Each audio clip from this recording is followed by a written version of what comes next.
Le référent handicap national des ministères sociaux, il a surtout pour mission de mettre en place et de développer la politique handicap de ces ministères.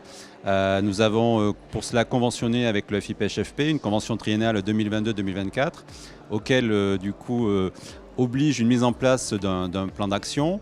J'ai une équipe évidemment pour mettre en place ce plan d'action, mais aussi j'anime deux réseaux, un réseau de référents handicap, donc un référent handicap en direction d'administration centrale, à peu près 18 référents handicap, et un autre réseau, les référents handicap en service déconcentré dans les DRETS, qui sont aussi à peu près 18. Voilà. Donc ils m'appuient pour mettre en place et développer cette politique handicap nationale.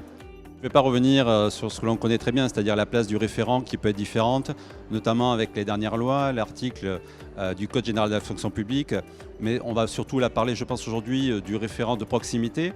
Même si mon rôle, c'est de les appuyer techniquement et de leur porter des outils, le rôle du référent handicap de proximité, donc c'est bien d'accompagner les agents et d'aménager les postes de travail, de les maintenir sur leur poste de travail.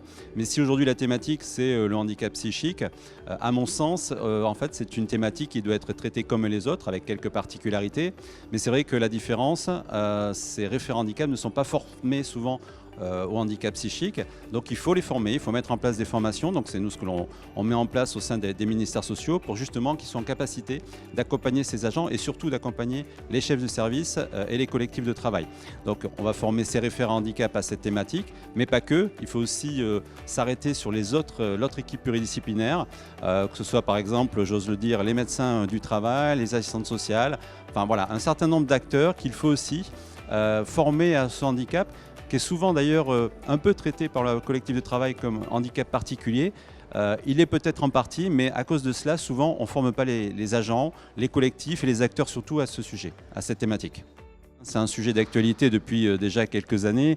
Mes premières interventions justement étaient sur ce sujet-là parce que les chefs de service ne savaient pas comment agir par rapport à ces situations. Du coup, il y avait une forme de maltraitance, j'ai envie de dire, des deux côtés qui se mettait en place.